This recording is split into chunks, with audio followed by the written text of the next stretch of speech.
পোশাকটি ধরতে আরেকটি মানুষ লাগছে, বেশ আলোচিত, এই বিষয়টি কীভাবে দেখছেন? বেশ ড্রেস এটা খুব ভালো লাগছে আমার। সব ড্রেসই ইউনিক থেকে দেখেন, আজকে যেটা পড়ছে এটাও ইউনিক। সো ওটা অ্যাওয়ার্ড ছিল, সো অ্যাওয়ার্ডের জন্য তো ডিফারেন্ট ড্রেস থাকবেই।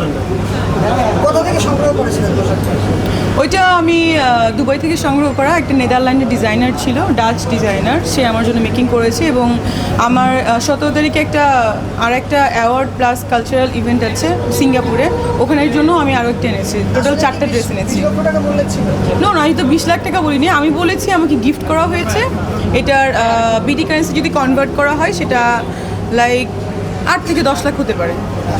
আপনি তাহলে আপনার ঘড়ির দাম বলতেছেন না? না কোনো কিছু না। হ্যাঁ, আর কোনো কিছু দেখাবো না, তাই আমার চেহারাও দেখাবো না। আমার চেহারাও দেখাতে দেখাতে মানে নজর লেগে গেছে, দেখো পিম্পলস উঠে গেছে। দুবাইকে আমি ব্র্যান্ড অ্যাম্বাসেডর করে দিছি, তাই যেন আমাকে দুবাই ডাকতেছে। দেশ ভালো আমাদের, আমি দুবাই গেলে খুব এই গ্রিনিশ ভাবটা মিস করি বাংলাদেশের, এবং আমি কয়দিন পর পরই কিন্তু দেশে আসি। দেশে কিছু মানুষের ঝামেলা আছে না? হ্যাঁ, অনেক মানুষের ঝামেলা আছে। বাংলাদেশে কারোর মতো দুবাইয়ের শেখদের ফ্লেভার পান?